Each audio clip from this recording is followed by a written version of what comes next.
These are the Edifier V80 Bluetooth active noise cancellation headphones. Let's open the box. These headphones have 40mm drivers. They have Bluetooth 5.4 and USB-C charging, and at the same time the USB-C port can be used to connect them to a computer. They have a frequency response range from 20 Hz to 20 kHz in wireless mode and 20 Hz to 40 kHz in wired mode, so they are high-res audio when you connect them with the wire.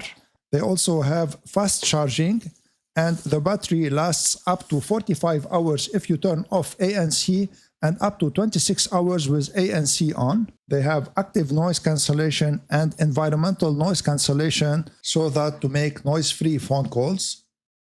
So this is the documentation, and this is here the safety and warranty card, and this is USB-C to USB-C cable. And they also have a gaming mode which permits a latency of only 0.06 seconds, and they also can be managed with the Edifier Connects app to manage their advanced settings. And unfortunately, they don't come with any carrying case or with any carrying pouch. Make sure to watch the full review on the link in the description and in the comments and on the related videos.